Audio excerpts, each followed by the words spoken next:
BJP করার জন্যই আমার ভাইকে আজকে মারতে হলো। তৃণমূলের লোকরা মেরেছে। ওরা কি গ্রামেরই? দেখুন, খুন হয়েছে আমোদপুর এলাকায় কুরুমসা গ্রামে। তার নাম কাজল শেখ। সে ওখানে তৃণমূলের নেতা জরিফ শেখের নিকট আত্মীয়, ভাইপো না ভাই বা কেউ, এটা আমি সঠিক জানি না, কিন্তু নিকট আত্মীয়, এটা আমি খোঁজখবর নিয়ে দেখেছি।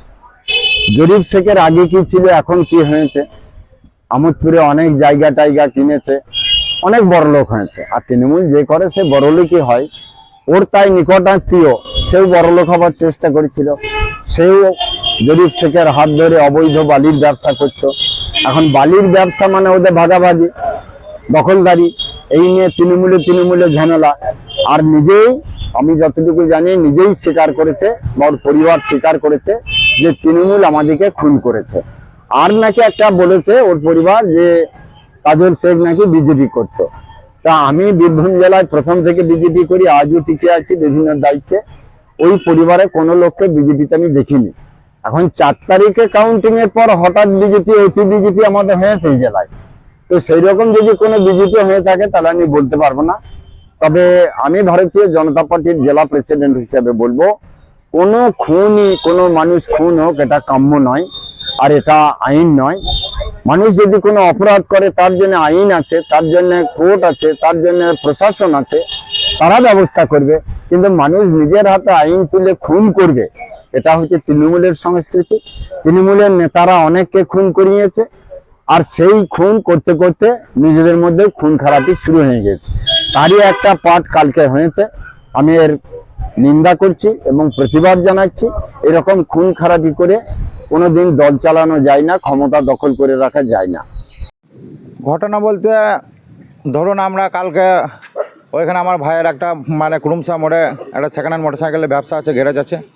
ওইখানে আমরা থাকি, আরও চায়ের দোকান আছে, আছে, হোটেল আছে, সেখানে বসি। আমরা বসার পরে কালকে রাত 8:30টার পরে আমরা ঘর যাই, ভাই থাকে একা। আরও লোকজন ছিল, তারা গিয়েছে, করেছে, তখন কিছুই দেখে নাই। আমরা যখন বাড়ি যেয়ে শুনলাম, আমার একটা ফুবৈধ ভাই তখন আমাকে ফোন করে বলছে ভাই আমাদের কাজলকে শেষ করে দিয়েছে। মানে কোথায় রে? বলছে আমাদের এখানে কাসেম সিটি ব্রিজের কাছে। আমরা ছুটে এসে তখন এইসব ভাইরা যখন আগে এসেছিলো, তখন ওনারা হাসপাতালে নিয়ে এসেছিলো। আমরা হাসপাতালে এসে দেখি তখন তো ভাই মারা গিয়েছে, ডেট। ওইখানেই পটেই মারা গিয়েছিলো। ওরা বুঝতে পারে না, তা ওদের সব গাড়ি করে তুলে নিয়ে এসছে। মেরেছে একবারে, হয় কাটারি, নাহলে পরে দা করে এরকম কুপি ডার করে মেরেছে। আর ধরুন আমার ভাই, যে এটা নিজেদের মধ্যেই সব, ওরা সব গ্রামের পাড়ার ছেলে। আমরা এখন বিজেপি করি, বহুত দিন ধরে বিজেপি করে আসছি।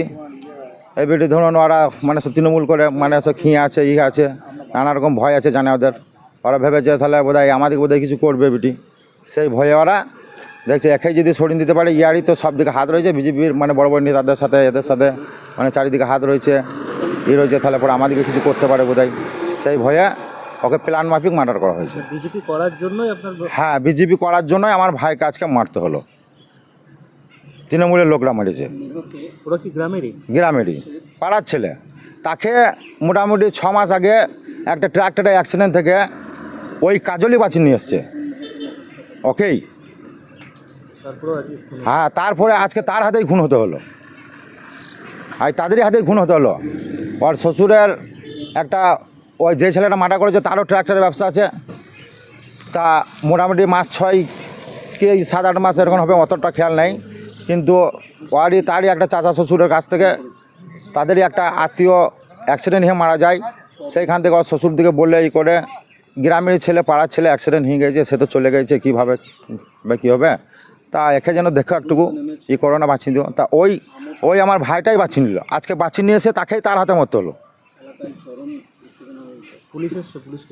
হ্যাঁ, পুলিশকে জানানো হয়েছে, পুলিশের নামে, পুলিশের কাছে কেস ফাইলও হয়েছে এবিডি। তারপরে ধরুন যেটা প্রমাণপত্র পাওয়া গেছে, কাপড়ে রক্ত লেগে আছে, সেটা পুলিশের হাতে দেওয়া হয়েছে। আমার নাম হচ্ছে আসলম শেখ। আমি হচ্ছি ওর চাচাইতে বড় ভাই হচ্ছি, চাচার ছেলে।